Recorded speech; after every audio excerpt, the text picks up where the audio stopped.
My name is Elizabeth McClellan, and I'm the president and founder of Partners for World Health, and like to welcome all of you here this evening to our Global Health Education Forum. We host this 8 times a year starting in September, and we reach out to a variety of different individuals, healthcare workers, physicians, nurses, et cetera, and other people that present information on the international world, whether it's relating to health or immigration or immigrants, whatever it might be. So we're really glad that you can join us tonight. And I'll introduce our speakers in a few minutes. Also, for those of you that may not know about Partners for World Health, we are an organization that collects discarded medical supplies from many hospitals, nursing homes, and other healthcare facilities all over New England, from Massachusetts, Connecticut, and north. We have a variety of different warehouses, and we reprocess these medical supplies and equipment in our warehouses and send them in container loads to Africa, Asia, and the Middle East, and also to South America. And we also run a medical mission program, which has been postponed practically all of last year and into this year, but we hope to restart our medical mission program in August, going to Ethiopia, followed by uh, Bangladesh in October, and then South Sudan in November. So if any of you are interested in that program, you can reach out to the website and find out a lot more information about it, or you can email Laura at partnersforworldhealth.org, who is our operations manager here at PWH, who's helping me with that program. So we also have a lot of events that we host here at PWH in order to raise funds to help support our cause. And we are having in May, starting on May 3rd through the 7th, a virtual art auction in partnership with the Moss Art Gallery here in Falmouth, Maine. And at this point in time, we have over 100 artists that have participated in our art program. So it will go live on the morning of May 3rd and run until the evening, 8 o'clock in the evening on May 7th. And people will be able to look at the artwork. You'll find the link on Facebook and other places, and we'll be sending out email blasts and all these other things to let everybody know about it. And then you'll be able to bid actively live on the website. And then when it finally closes, then whoever is the highest bidder will go home with those items. So we're really looking forward to a fun and different evening, a different event, actually, for a whole week, a virtual art auction. So should be kind of interesting. We're also hosting a walk, run, roll, swim event called Miles Around the World, and that will be in early October. And more information will be coming about that. And then we have our usual handicraft finally again this year in December, the International Artisan Handicraft Shop fair that we host each year as a major fundraiser. When we go on our medical missions, we pick up all these items and bring them home, and those are the items that we use for our big fundraiser that day, and that will be December 4th.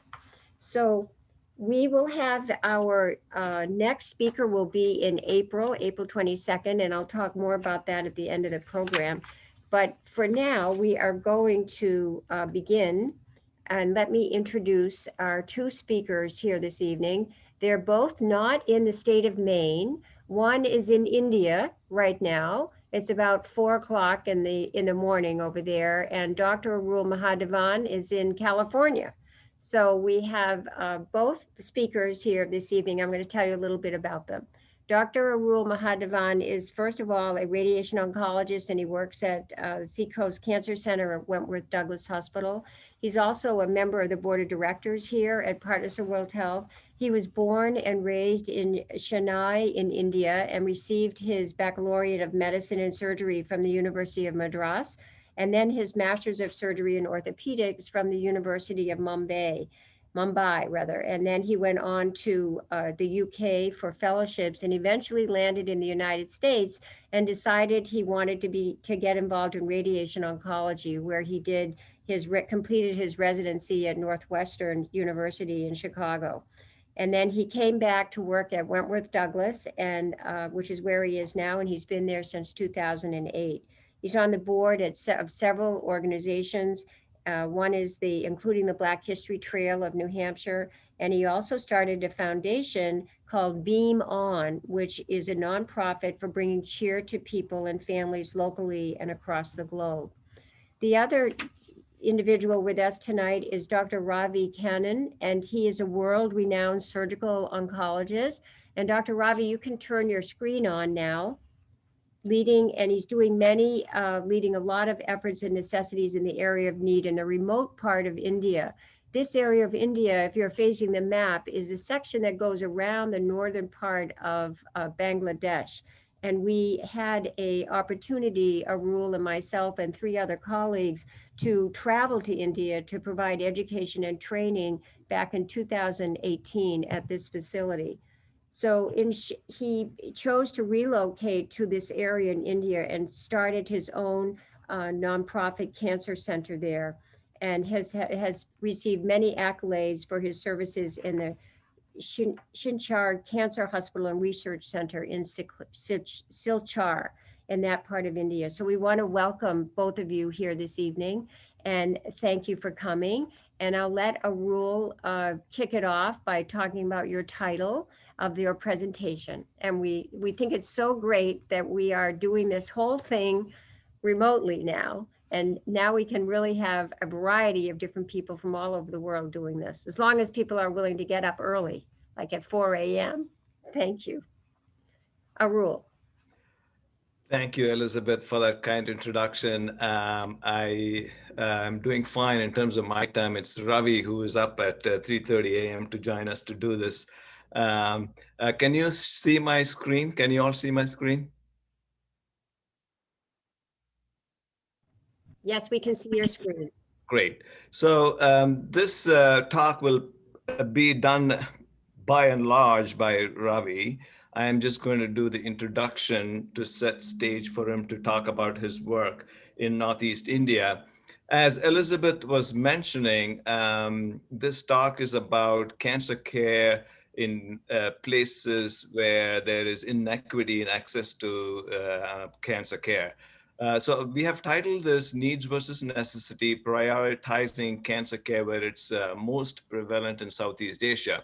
We all know India technically belongs to South Asia, but this part of the country, Assam, as you can see here, is way up there in the northeastern corner, even past Bangladesh. So it kind of, the population there is kind of mix of people from India and Southeast Asia region as well. That's why we broadened the title to say cancer care in Southeast Asia region. But the most appealing thing for me, at least, is that I recently found out that Silchar, where this cancer center is, where Ravi works, is close to an area called the Aizwal district. The Silchar is up there on top. Aizwal district is just a few kilometers south of there, is the area where they see the highest incidence of cancer rates in the entire country of India. I'm not sure what exactly the reasons for that is, but I mean, this work that you're going to hear about is close to the epicenter of the highest incident rate of cancer is. So with that introduction, I also want to talk a little bit about this Kachar Cancer Hospital. This year, actually this past month, was the 25th anniversary of starting this Kachar Cancer Hospital. It existed prior to Ravi Kanna joining there because there was an unmet need. Needs primarily mean things that are lacking but needed. So a few people came together to start this hospital 25 years ago to meet the unmet need of a cancer care in that remote region of India. About more than a decade ago, Ravi Kanna joined this group to establish cancer care as a necessity, not just a need, but as a necessity. Necessities are those that are needed, absolutely needed for daily living, like basic food, clothing, shelter. And we believe that the cancer care is also an absolute necessity, not just an unmet need. So in the next few minutes, several minutes, you will hear from Ravi Kannan as to what is currently happening at the Kachar Cancer Hospital and what is to come in the next several years. I am going to switch now to this presentation. I hope you can all see this.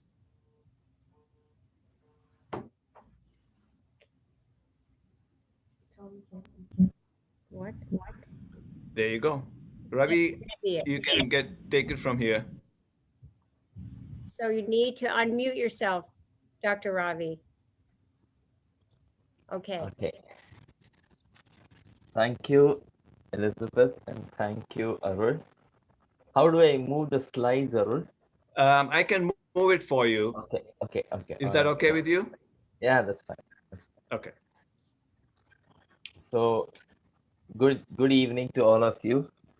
And as Arul said, I work in the northeastern part of India in a place called Silchar, and the the area is surrounded by hills and forests. And we are not in the forest; we are in a city. And both Arul and Elizabeth have visited us some years ago, and we cater largely to a population that hails from the areas around us, from uh, Manipur, from uh, Mizoram, where Arul was referring to, Tripura, Meghalaya, and a number of patients from Sylhet in the eastern part of Bangladesh. And because of the terrain, travel sometimes can be a real challenge. During the rains, the whole area is flooded, and a lot of times we end up having to pull up our trousers and walk long distances to reach patients because of the uh, location. A lot of times patients have to walk for long distances, take a boat to the nearest uh, road head, and then take a vehicle to a bigger center. Many a times, sick people will be transported on makeshift hammocks, a bamboo stick on which they will sling a bed sheet in which the patient will be, laid, and some two individuals will carry them across for long distances. Travel can be a real issue in many of these parts, like other parts of the world. Next, please.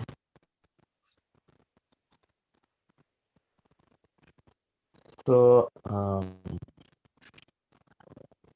the healthcare can be inequitable in every part of the world. There are areas where you have the best of care available, and in the same country there will be areas where care is very largely underserved, and there are huge challenges to face. Where we were, India is like a continent. There are I mean amazing places and amazing places, and then there are places where a lot of things are deficient. We work in an area where most of our patients work for daily wages. They have large families. Often there is one earning member. I will come to this in a little while. We see about 4,000 new patients annually and close to 30,000 patients on follow-up. Now, this pretty child here had a uh, leukemia, and she was paraplegic, and we started her on induction chemotherapy. She actually did very well. Because of the risk of abandonment, we housed patients with leukemia for the first 4 to 6 months in the hospital. They hail from the jungles in Tripura, and so the grandmother, this lady here is the kid's grandmother, and she was desperate to go home. Once we started maintenance therapy, we sent her home. Unfortunately, she never came back to us. Slide, please. He never came back. Yeah, she never came back to us. Next slide, Arul.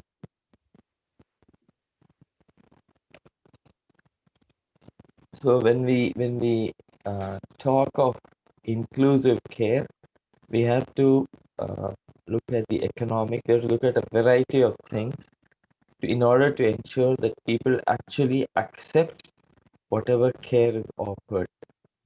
So my I used to work in a major cancer center in the south of India, where we would treat a whole lot of people irrespective of their paying capacity. The hospital would support them. And so when I landed up here in Silchar, I came with the same idea that if we provide low cost or no cost services, everybody would come and access healthcare happily. So when we joined the cancer center here in Silchar, we started off with providing low or no cost services. We've started providing boarding, lodging. The other thing we realized is when we treat poor people, everything must point towards that. Everything must support the fact that the poor people are welcome. If we have, fountains and expensive paintings and good-looking facade, it'll it's a disincentive for poor people. They will walk across and think this place is not for them, and they will move on. And so everything, every activity of ours has to reflect a poor friendly, inclusive attitude. And so we have a no frills, poor friendly facade and staff. We took a policy early on that we would not, often people will tell us you charge more from rich people and use that money to cross subsidize poor people. But what will happen is when we start doing that, initially we will charge them differentially, and then when people pay, they will expect better services, they will expect better attention, and hence people who pay will start demanding. We will say they do not have a waiting list. We will say they need better care because we are short of staff. We will say the more qualified staff will attend to the rich people and the residents will attend to the poor people. And slowly, what will happen is a system that is designed to take care of poor people without anybody's knowledge will start looking at the rich. The system will think it is justified because the poor people are subsidized by what the rich people pay. The rich people will think it is their right because they are paying. And so a system slowly, whenever you use the same system to treat both well off people and not so well off people, the rich people will elbow out the poor. And so we took a policy decision of making sure that everybody pays just the same amount. Many of these services, OP consultations, dental care, many of these services just have a one-time payment so that patients don't come and pay again. So cancer care, they have to come back for follow-up again and again and again. And every time if they have to pay, it's a disincentive for poor people. And so we just have a one-time consultation charge. And then for a lifetime, there is no further charge. Many of our staff multitask. Every time we have to pay additional staff, it is additional salaries. So often we multitask. We we try and not have individual private rooms for patients because private rooms mean additional nursing staff and that the, the charges will be visited on the patient. We encourage every patient to have an attendant, a family member, stay with the patient. What happens is they will actually subsidize the cost of nursing care. You tell a family person member to feed the patient, to attend to back care, to help physiotherapy, to help mobilize. It, it subsidizes the cost of nursing care, and more importantly, it gives confidence to the patient to see a familiar face from home along with him or her. It enhances confidence in the patient. Next, please. Arul, slide. Yeah. So the other thing when we treat poor people is to make sure that we don't have hidden expenses or unforeseen expenses. Travel and stay, costs of travel and stay are huge. As much as they will spend on treatment, they will also spend on accommodation and food. And we try and provide patients accommodation and food on campus. We make sure that we don't provide them sudden unexpected choices middle of surgery. Oh, this is happening, so you need to pay for staplers, or you need to. We make sure that all costs are discussed upfront and agreed to. We try and avoid expensive nutraceuticals and total parenteral nutrition and albumin and branch chain amino acids, but we provide aggressive enteral nutrition support wherever possible. We use staplers limited in a limited fashion. Wherever we can, we would do hands-on anastomosis. We have a very strict antibiotic policy. We follow a whole lot of ERAS procedures. The costs of comorbidity, often cancer patients have diabetes and hypertension and other diseases, and those diseases cost money. Many times the comorbidity is discovered as part of cancer diagnosis, and those also cost money. The other thing is when we treat poor patients, we have to ensure that supposing we call them today, we see them and say, oh, you come back tomorrow for an endoscopy, and then we do a biopsy and we say you come back 2 days later for a biopsy. And then we tell them, oh, now we have to do immunohistochemistry, come back after 3 more days. And then we fix up for a CT. If we start giving them dates and have them coming back again and again, they will all fall through the cracks. And so we have to ensure that we treat them quickly and complete the treatment as quickly as possible. So our whole effort is patient walks in today. By tomorrow evening, the diagnosis, the staging, and the treatment plan should be ready. Pathology, which takes the largest amount of time, we quickly switched over to frozen section pathology. So patient comes today, blood biochemistry workup happens the same day. Next day, early morning, they have their endoscopy and biopsy. The report comes on frozen section. They go and have their imaging done. And by evening, their diagnosis is ready, their staging is ready, and our treatment plan is formulated. And then they will go home, make arrangements, and then come back for treatment. We we got into the pharmacy network and provide drugs. Sorry, at the lowest possible cost. Next, please. There's a huge margin in the pharmacy, and people, the pharmacy, the drug companies have a network. The shopkeepers have a network, the distributors have a network, and so we are able to purchase drugs at stock rates much below the MRPs, and we are able to provide drugs at low cost. We have a very active registration counter which helps counsel patients.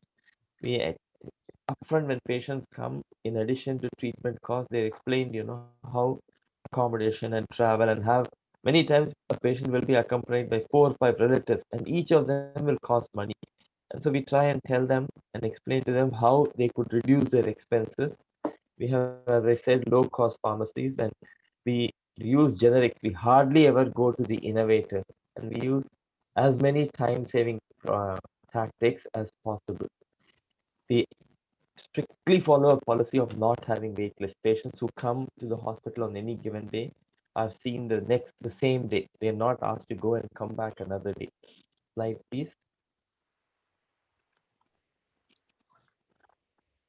So, so in 2010, we got a grant from the Indo-American Cancer Association to start a division of palliative care. And as part of that, we had to make a presentation in their annual meeting in 2011 in Kolkata. And when we were looking at our data, we found that 30% of our patients came back for oral morphine. Now, as many of you will know, morphine is a key quality indicator of the quality of palliative care. The number of people and the quantum of morphine dispensed indicates the strength of the palliative care service. And when 30% of patients come back for oral morphine, it means 70% of them go back home and die in misery. At that time, it did not impact very much on us because we thought these people come from far off places, travel is expensive, patients are unable to travel, and so only 30% of them are coming back for oral morphine. But we made an assumption that people whom we were treating with intent to cure must all be doing very well because we were providing low cost or no cost treatment, we were providing them boarding, we were providing them lodging, and so they should be doing well. And actually, that's what we said at the meeting. Then, even as we made that statement, we realized this is something we'd not verified. So when we came back, I requested my colleague in the registry to check on the data. And to our surprise, we found 58 out of every 100 people walking into the OPD, 58 patients never came back for a second visit. And out of the 42 that initiated investigations, only 28% completed treatment. And we were, puzzled. Why is this happening? We were doing everything that could be done. And then we realized 80% of them work for daily wages. They have large families. They have a single earning member. And if they have to come back again and again for themselves or for a family member, cancer treatment takes forever. Chemotherapy is 6 months. Radiation is 2 months. Surgery, and by the time everything is over, it's easily a year gone. And then for them to recover from their fatigue and side effects, another few months gone.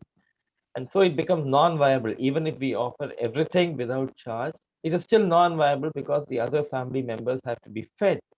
And so, they take a often cruel, difficult decision of abandoning the patient. This child, he had huge hydrocephalus, and child was intellectually perfect. He was able to understand, he was able to uh, communicate, but the head was so heavy that the mother would carry the head and somebody would carry the child's torso. We put a shunt and the whole thing collapsed and the skull bone started overriding. He needed a cranioplasty procedure. The child was being worshipped as God in their village. And the minute the whole thing shrunk, the mother wanted to take the child back home desperately. She went home and never came back. Next slide, please. So we had to improve compliance, otherwise all that we were doing and trying to do was not reaching anybody. So in 2011, we took two quick decisions. We said everybody who leaves the hospital will go out with a follow-up date. And uh, I opened today's day appointment list. I see, 150 names, and as we start seeing them, their names disappear. Left behind are the people who have not come back. Then we gave phones to everybody on the counter, ward registries everywhere, and they would get on the phone, call the patient. They were supposed to have come back for chemotherapy. You've not come back. Tell us how we can help you. And in 2012, we started offering ad hoc employment to a family member of the patient who is undergoing treatment. So as long as the patient is in the hospital, somebody would be provided employment and food in some way to mitigate the loss of daily wages. In 2013, we looked at the impact of this and we found nearly 55% of patients completed prescribed treatment. Now, that is better when you look at 28%, but then in big cities, people will come to a major cancer center, have a diagnosis made, have the treatment plan formulated, and they will go back to their own hometowns to complete chemotherapy or radiation or whatever.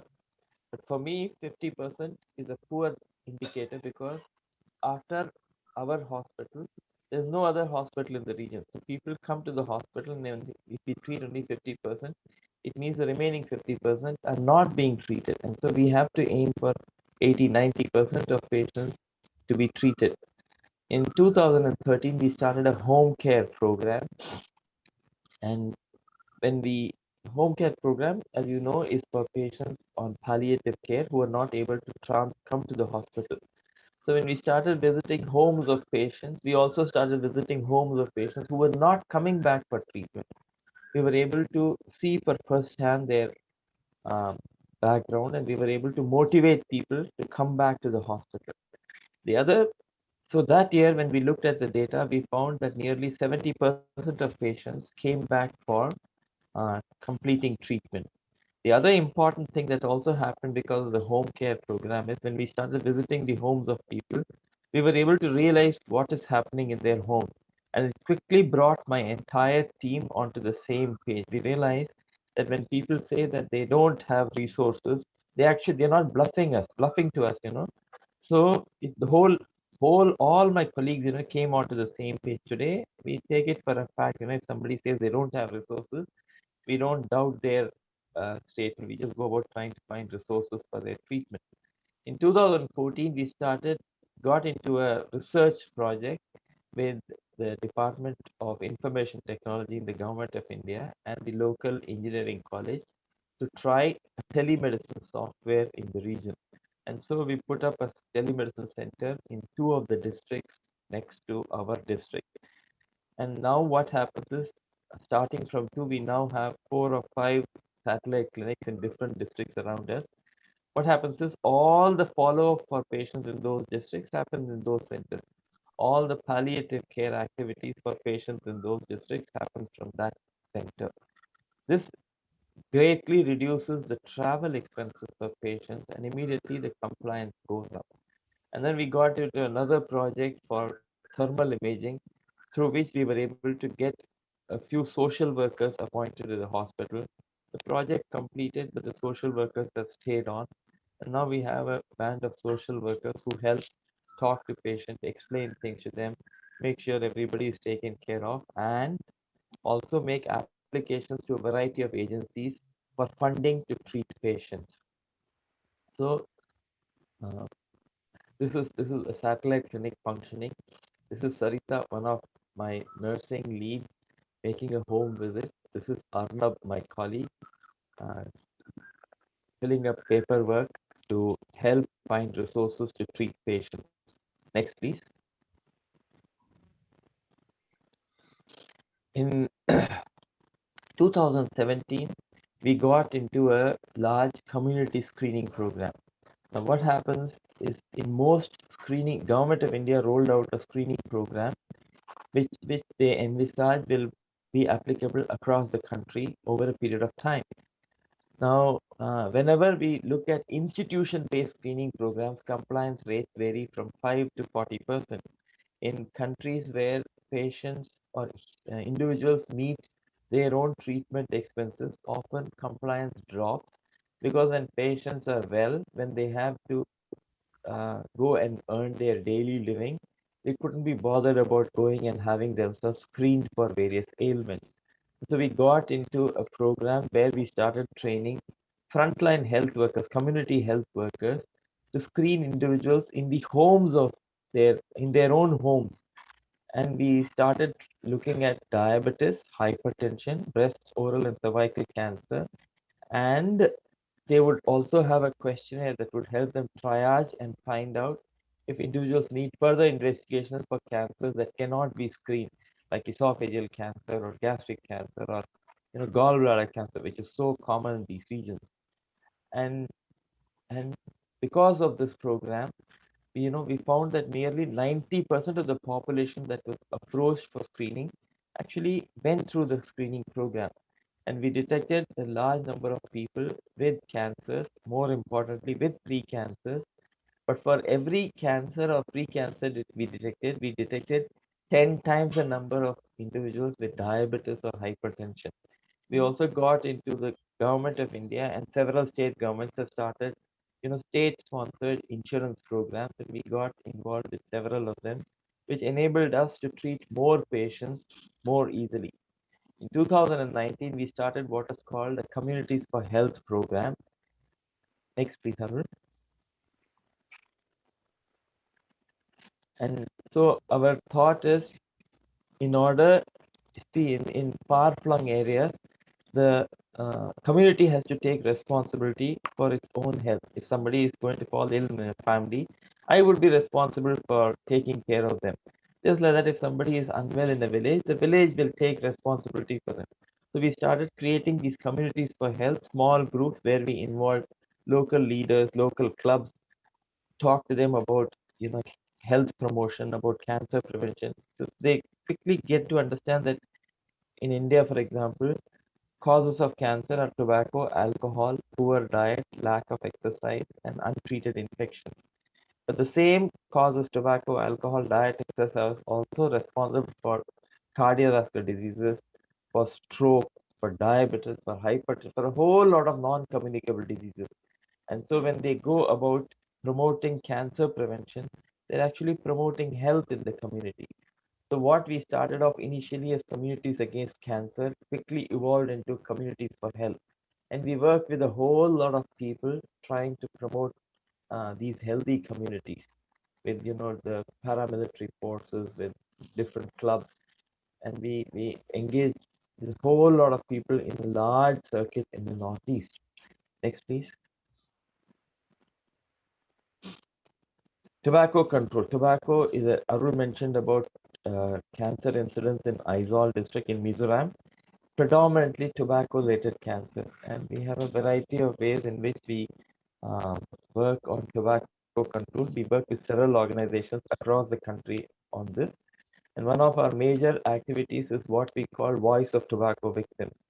So we engage with people who have been hurt because of tobacco. They've developed a cancer, or they've developed a stroke, or have had suffered a heart attack, and we get them to speak about their experience in front of ministers, in front of elected representatives, in front of the judiciary, which helps move policy in the unless there is policy change, tobacco control is going to be very difficult. Next, please. So in 2007, 15 years ago, we started off with just about 20 staff in the hospital. We had a limited workforce, we had limited salaries, and we had to resort to, in addition to taking, see, when we work in low resource settings, on one hand, we have patients who don't have the resources to access healthcare. On the other hand, we have poor infrastructure, which costs a lot of money. On the third hand, we also have staff who need to be taken care of. And in limited resource areas all over the world, finding human resources is a major problem. Next, please. Sure. I just want to point out that $600 is about 600 rupees is about $10. And so we had to generate our human resources from within the organization. So we had a variety of activities, we started with simple things like speaking English, because a lot of people who communicate, a lot of medical education happens in English. We had clinical training for nurses. When I joined, we had 6 nurses on board. None of them was formally qualified. Today, our nursing staff is nearly 180 people, and more than 70% of them are formally trained.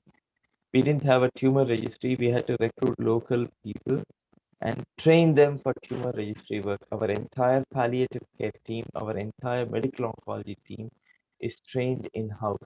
And then we also had a lot of support from my colleagues across the country and outside the country who helped us train, who helped us online, offline, a variety of activities. Some of my colleagues visited other centers and got themselves trained for different aspects of basic science research, for microvascular work, for a whole minimal invasive surgery. Next slide. And so, this is an English language course in progress.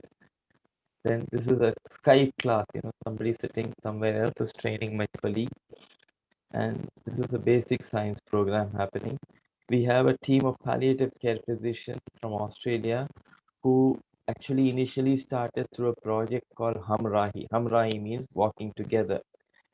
But then after the first 2 visits, they've come back year on year on year, and our whole palliative care team has benefited enormously from their visits. Next slide. We now have a very strong palliative care program happening.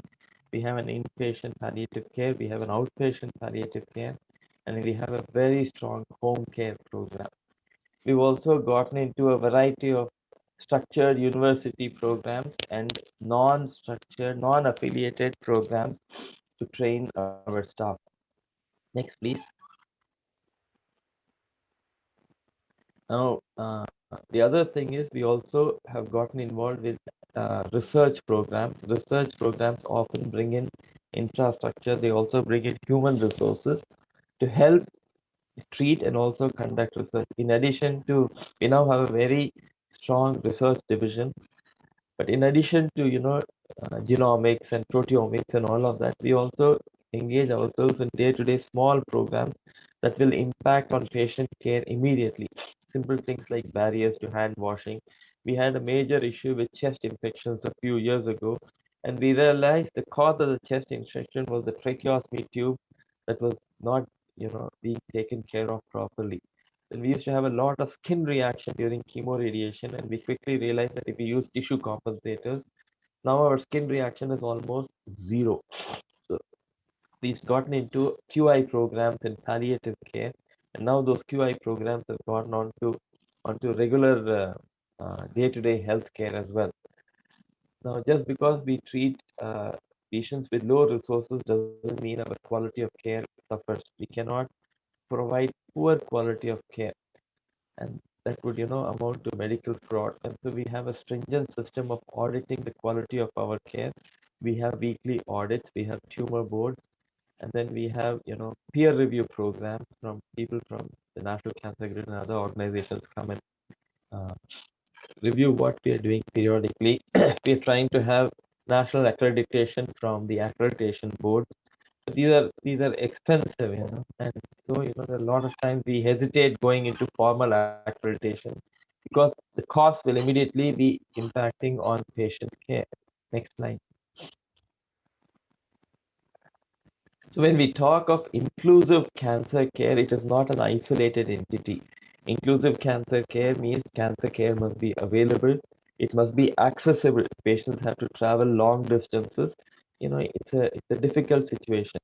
And then it must be culturally acceptable. What we offer has to be accepted by the patient. We cannot compromise on quality. We cannot make the patient run around. It has to be hassle-free.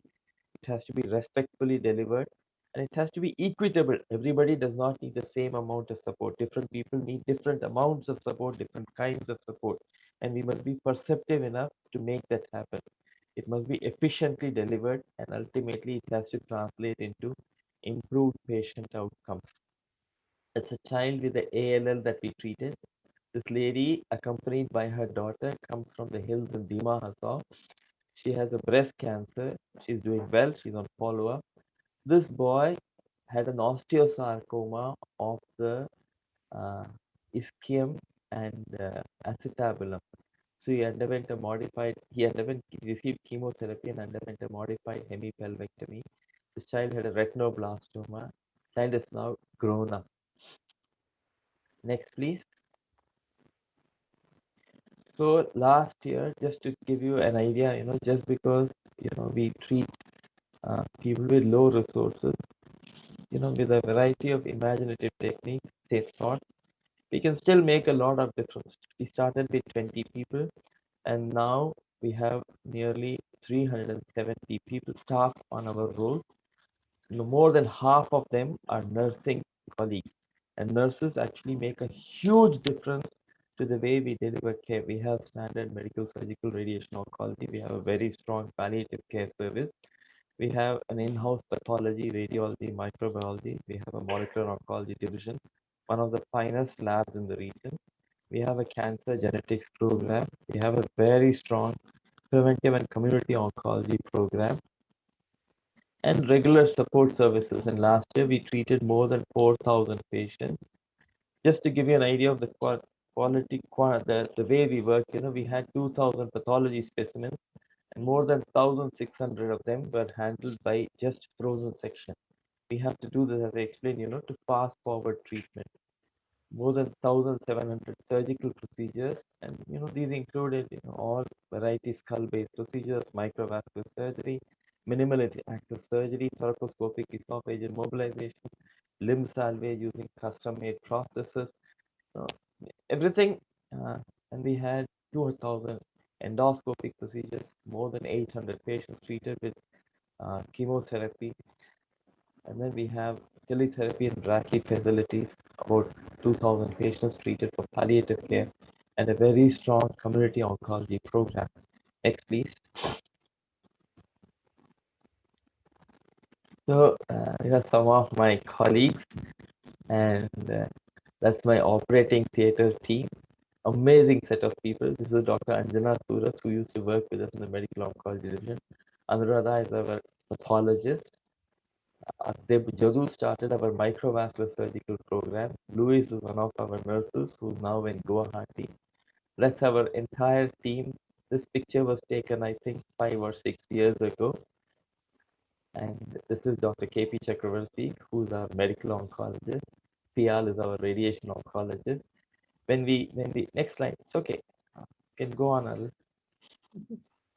So when we work in a limited resource setting, it is very important But yes, we focus on patient, we focus on infrastructure, we focus on economics, but we also have to focus on our human relationships. We have to build that team spirit, and every member of the team must own the hospital and own the system. And so promoting that sense of ownership requires some effort. We have a variety of our whole social activity is in the hospital. We hardly have any social activity outside of the hospital. And so we go trekking together, we celebrate festivals together, we do a variety of activities together. We have an all-staff meeting every 4 months where everybody is free to ask questions. They will actually criticize, oh, Ravi Kanna, you started a kitchen without planning, and that is why the kitchen is not doing well. And I have to answer as to why that's happening. But then it improves ownership and team spirit.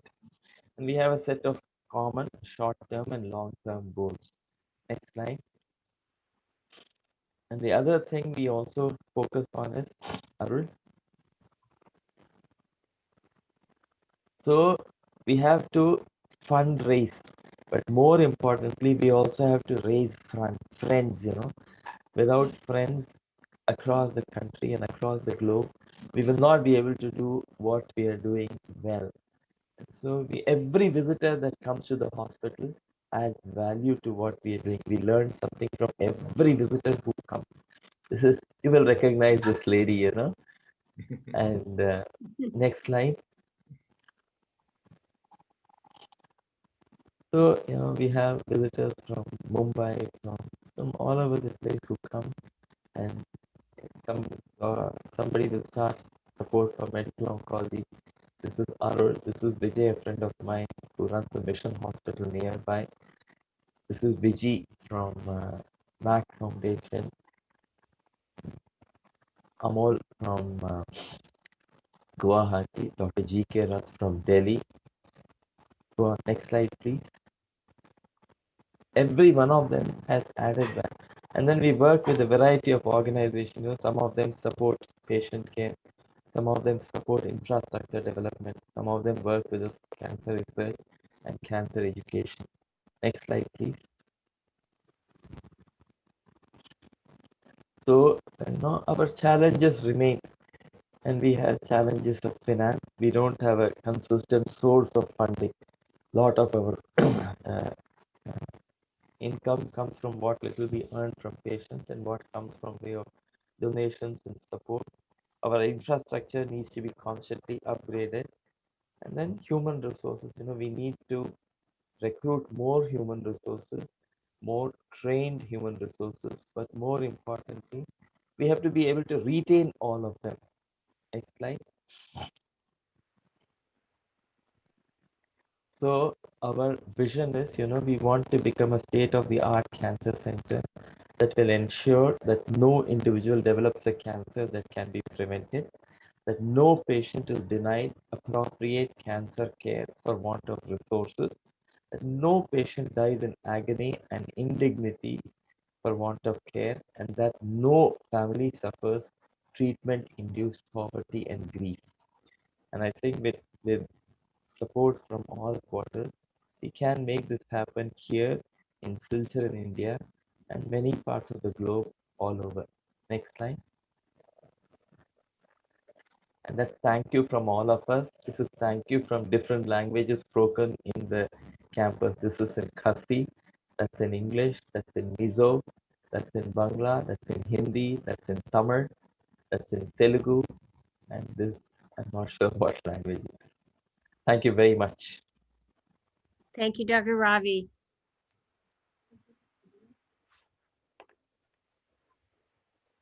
I think Can Arul, I, before we go into questions, can I present a video that was made recently? yes.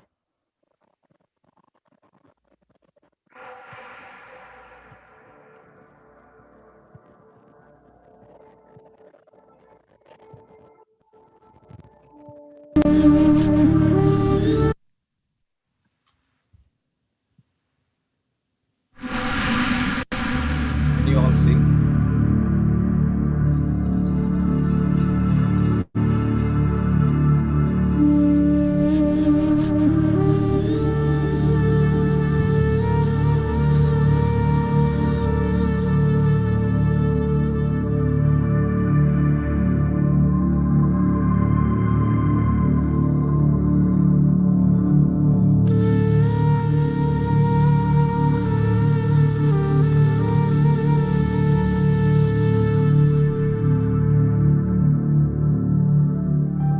The ruthlessness in the battle against cancer demands way more than just lives. Poverty is the biggest challenge for cancer patients, most of whom are economically challenged. There is hope when the best treatment is combined with love, care, and compassion. Welcome to Kachar Cancer Hospital. This institution stands as an embodiment of the fight against the disease. Here, mainly patients come from Assam, Tripura, Meghalaya, Mizo, also from Bangladesh. We treat the patient by radiation oncology, by radiation, chemotherapy, and surgery. Most of the time we are in the crunch of manpower, especially on the medical side, clinical side. So we need people to, join the hospital in the, department of surgical oncology, medical oncology, radiation oncology. Now the new radiation oncology unit is coming up. So definitely we would need some other expertise in the radiation oncology department. And then of course we need more people in the department of palliation also. See, palliation is a very important aspect of treatment when it comes to cancer. The main problem is that most of the patient who comes to our hospital, they are very less amount of money, about 6,000 per month. And most of them are tea garden laborers, rickshawwalas, very nominal income, So they are not able to complete the cancer treatment. So finance is one of the biggest trouble in delivering quality cancer care in our hospital. Not a single soul requiring treatment is sent away from the doors of the hospital, irrespective of the cost of treatment required or their financial background. In Kachar Cancer Hospital, everyone is welcome to go through treatment and remission without needing to worry about immediate expenses. Patients will not, you have to be low cost, you have to be good quality, you have to be compassionate, you have to ensure treatment is equitably given, you have to look at every angle and address the issues if you want to make sure that your population accepts what you are giving. And I think the simplest thing is to the healthcare program, everybody has vested interests except for one person. Doctor has an interest, nurse has an interest, administrators have their own interests. The patient is the only person who has only his or her interest in mind. And so if we want to deliver care that will transform the community, the only thing we do is focus on the patient. The hospital and its host of caregivers focus on making sure that only the best treatment is meted out to everyone. Along with the dedicated research that goes on to find ways to tackle and treat cancer to the best of abilities, Kachar Cancer Hospital aims to provide best-in-class treatment to cancer patients.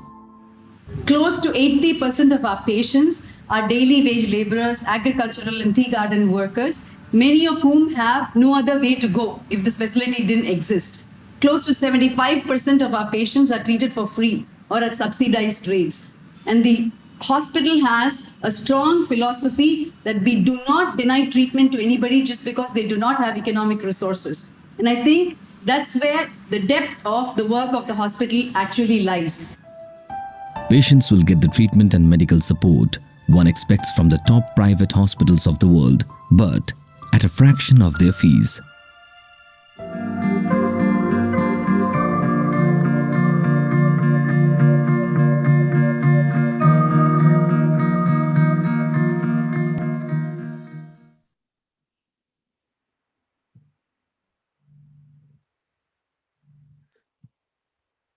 Thank you.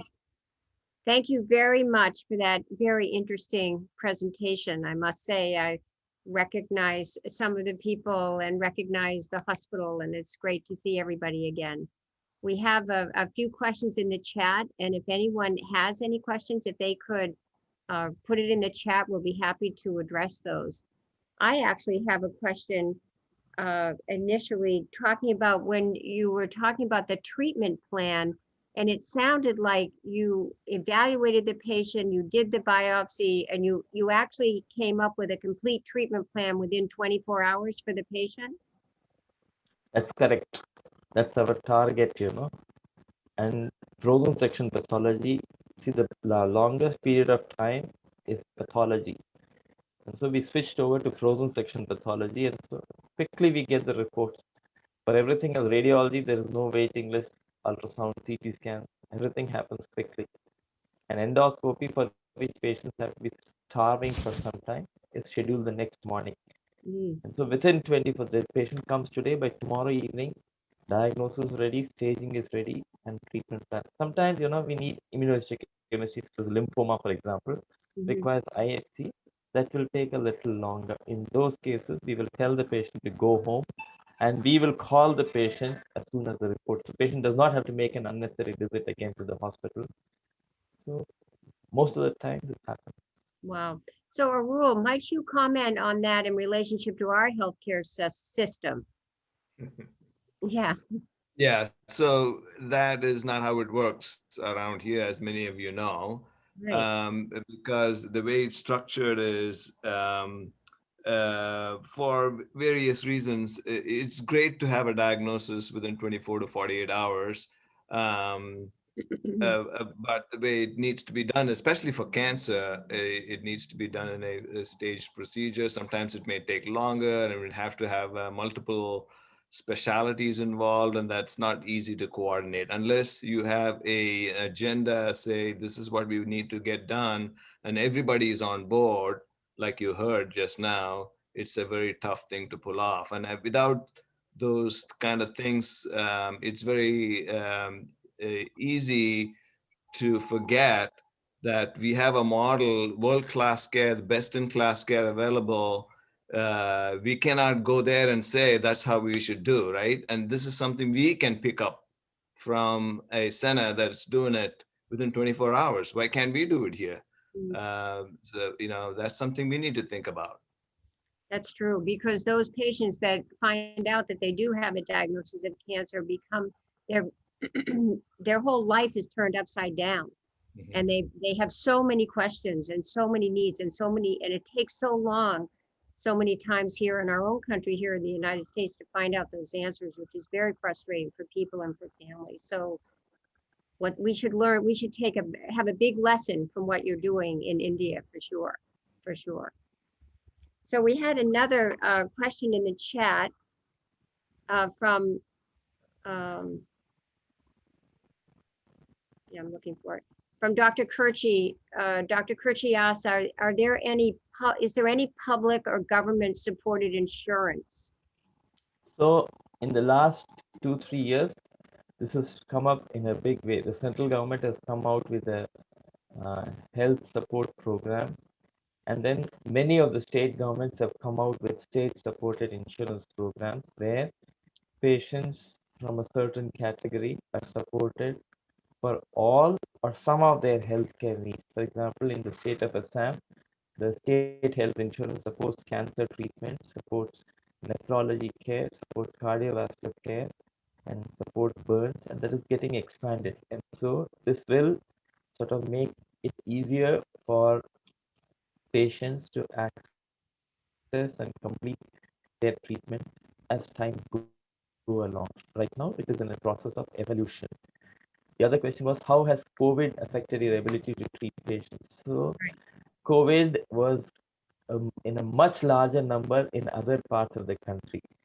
See, all these pandemics spread because of people movement, and people tend to move out of the northeast, and few people come in travel into the northeast, and so our pandemic started several months after it hit other parts of the country. We were one of the last regions in the country to be affected by the pandemic, and that happened because once the lockdowns were lifted, some of the patients who were working as laborers elsewhere returned home, and they brought the pandemic to our region.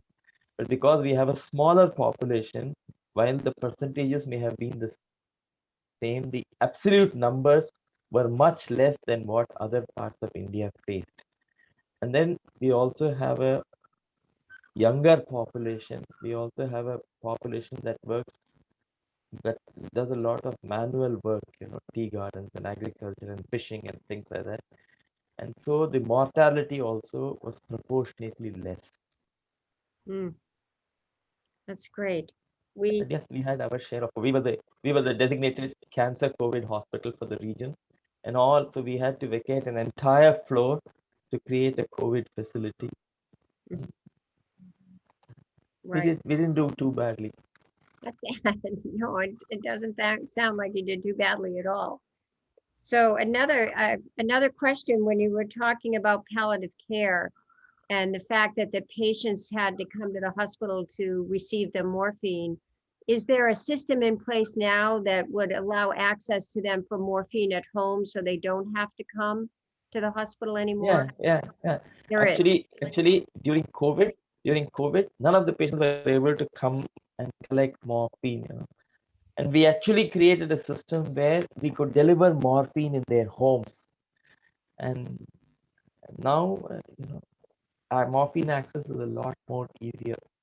We have home care teams that actually carry drugs to their homes and give them in their homes. And things have changed a lot in the last I mean, that's few that's years. really great that that's happening. When we have been working at the National Cancer Institute and Research Hospital in Dhaka, Bangladesh, the patients were coming to the hospital from far away. Basically, Yeah. they needed the morphine and they weren't able to get it any other way. And so sad, because in this cancer hospital of 350 beds of mostly stage 3 and stage 4 cancer patients, that's why they're there, is for the palliative care. Of course, many of them are already at the end stage. So there needs to be a better system for palliative care in so many countries where that the people can be taken care of at home and die peacefully.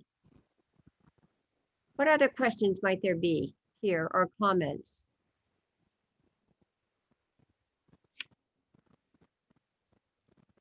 Nothing? Can I just, like, I know Elizabeth, you mentioned before about medical missions, and I would encourage anybody in this audience or otherwise, try to spread the word and see. We are also inviting people to visit the Cancer Center in Silchar at some point if anyone is interested. I know Elizabeth and I will probably be there sometime in the next few years, but anyone else interested, let us know how we can make that happen. We can definitely make it happen. We had a very interesting time and very warm welcome. And you are a workaholic, Dr. Kannan. You are working all the time. And your wife is wonderful as well. And we had many great dinners and lunches. So please say hello to her for us, for sure. We look forward to seeing you both again. Thank you. Where? Has disparity mainly been a result of population density or patient economic reasons or other reasons for such? So this is a complicated thing, why, like I guess this is the case in the United States or UK or everywhere, there are regions which develop very rapidly and there are areas which don't develop as rapidly.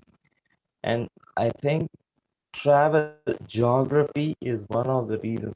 We are connected to the country through a narrow strip called the Chicken Neck, between Bangladesh and Bhutan, and then it's a hilly terrain. Lot of areas are covered by forest, and there's tremendous amount of rain. So what happens during the winter months, which is very brief, about 3-4 months, is the dry season when things can be grown on the ground. But the rest of the time, the whole area is flooded and nothing really can grow in such an environment. So many reasons put together create, these disparities, why some areas are less well off when compared to others, and that is. Mm-hmm. So we have another question from Dr. Kirchi. With infrastructure being poor and the cancer center being remote, do you ever have problems getting drugs in a timely fashion for your pharmacy? So drugs at one time when we didn't know how to manage this used to be a problem, but now we have a stock of 2 months at any given point of time in the pharmacy, and so we keep making sure that this 2 month stock is maintained. But what we do have a problem with is servicing of equipment. If a CT scanner or a radiation machine were to break down, to get somebody travel from Mumbai or Chennai to come, and they don't have flight, they don't have connection, they don't have this, they don't, and to get spares to come to the region can sometimes be a major problem. And when I was in Chennai, I would call in the morning, by afternoon somebody will be there to set the machine right. But here, sometimes it takes a week, and uh, that's a terrible thing to happen, especially when the radiation machine breaks down and patients have a break in radiation for a week or 10 days. That is a terrible thing to happen for the patient, delaying treatment for the patient, increase expenses for us, how to recalculate the dose, make sure, that, compensation happens. And it's a very big challenge, because now we are putting up a new radiation machine. We're hoping that one will provide a backup to the other, that if one breaks down, we'll be able to treat all the patients on the other machine. But servicing equipment is a major. For every equipment, we cannot have a backup equipment. For a CT scanner, we cannot have a CT scanner. Or so it is a challenge. Do you have an emergency department at the hospital? Do you have only cancer patients, or do you? So our focus is on cancer. That is our area of expertise, and all of us are trained for that. But then, out of necessity, because of the region, sometimes we accept non-cancer patients also. Sometimes we have to, do a burr hole or do a thing to evacuate an extradural hematoma. Once in a way, we may have to relieve a cord compression. So we handle biliary strictures patients with, and sometimes we have. So there are sometimes we end up with vesicovaginal fistulae. And so out of necessity, sometimes we do non-cancer work, but our entire focus is on cancer. And there are other hospitals in your city that are would be accepting medical and surgical patients. Dr. Hull, who just asked that question, used to be an emergency room physician in one of our hospitals in Massachusetts. So dealing with those ER patients all the time. Nice to see you, Dr. Hull.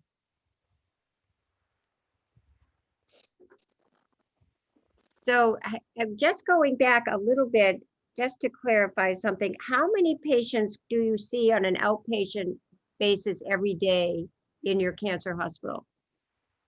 So we will see between 10 and 30 new patients. 10 and 30. And new patients, and then the follow-ups and reviews all together will be about maybe 150 patients a day. It's a lot of patients. It's a lot of patients, especially when you're diagnosing within 24 hours and creating a treatment plan for 30 new patients a day, plus another 100 that you're providing all those services for, let alone all of the other patients that are in the hospital that are needing care, provided by an excellent nursing staff, I might add. It was really great to work with them when we were there. It was quite evident. Amazing nurses, correct. Yeah, and very dedicated and so full of compassion. Definitely compassion, because there were many patients that were so challenged by terrible types of cancers, esophageal and throat cancer, et cetera. Those were quite a few number of those patients when I was there that time. That was really eye-opening experience for myself. So any other questions? Well, we would like to thank both of you for your presentation this evening and for getting up really early, Dr. Ravi, to celebrate with us and to share your information. We hope to see you again, hopefully in person. And thank you again, Arul, as well, for organizing this. Before we go, we always have. So, sorry, Elizabeth, I would also like to tell what Arul said, that we would like people to visit and, spend time with us, medical oncologists, surgeons, anybody, any physician, any nurse, any, because everybody adds value to what we are doing. We learn something from everybody, and we would encourage people we'd be very happy to receive people come and visit us. Well, we've had pretty good success here in our country recently with the expansion of the COVID vaccination to so many people here in the United States. And we hope by the end of April, today the president said that he wants to make sure that we will have vaccinated over 2 million people.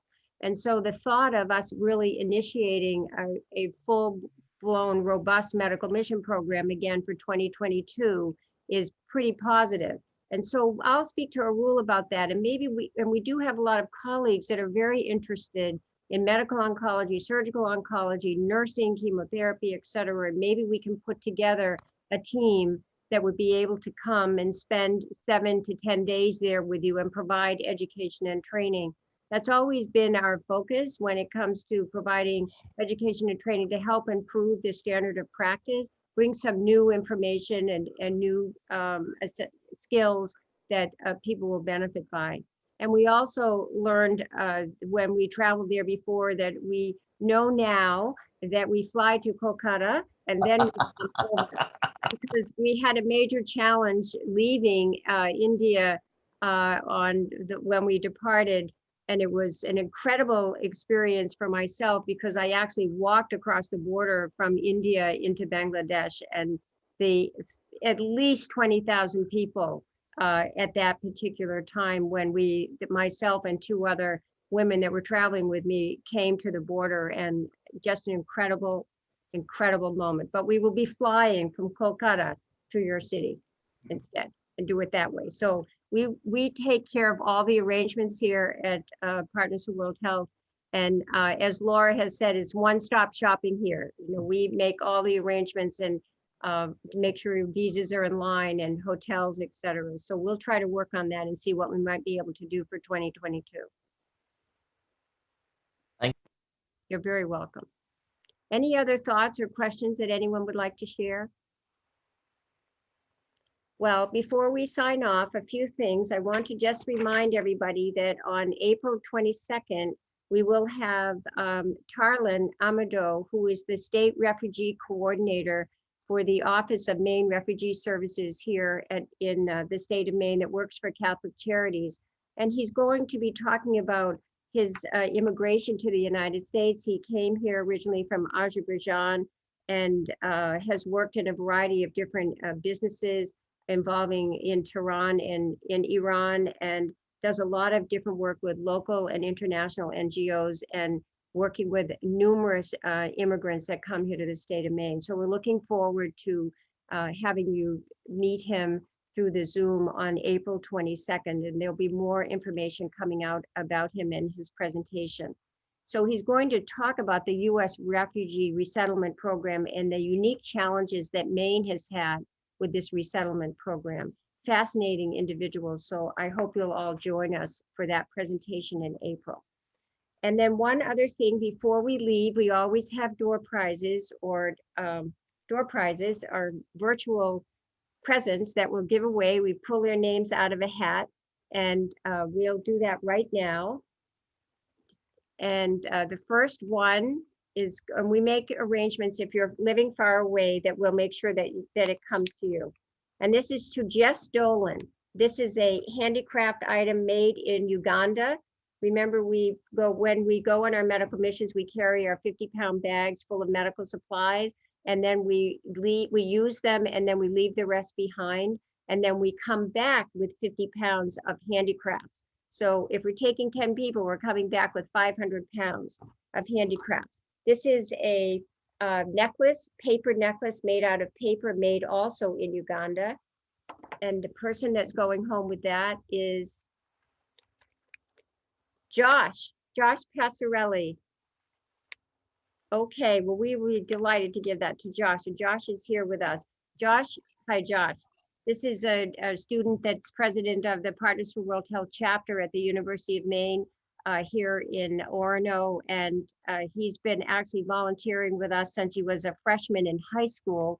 He's graduating this year, and he's going to go to medical school at the Tufts program starting this summer. So we're really glad to have you. You can give this to someone special, Josh. Okay. And then we have one more item, which is a copper plate from Peru.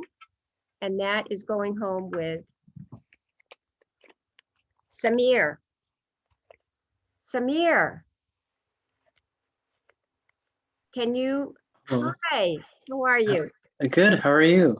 Nice to see you. And you're with the chapter in North Carolina? Yes, University of North Carolina at Charlotte. That's I'm the great. president of that. President of that chapter. So Yes. we also have a chapter in New York. We have 3 different chapters in North Carolina that are at some of the universities down there. And Samir has been very busy out there. He's found storage space down there. We've reached out to a few hospitals, and we're looking forward to developing the student involvement down there as well. And we'll figure out how to bring those supplies up here, because we don't want anything to go to waste. So we'll make sure that we send this to you. Thank you. Thank you very much. You're very welcome. So again, we want to share our thanks with Dr. Kanna and also Dr. Mahadevan for spending their time with us this evening and presenting us a very interesting topic. And we look forward to visiting you and seeing you again in India in 2022. Let's work on that, Arul. Already. Thank you. Thanks, everyone. Thank you, everyone. And we look forward to seeing you again. And if you have any other questions, then you can just email us here at the office, and we'll be happy to respond. Thank you. Bye. Bye-bye.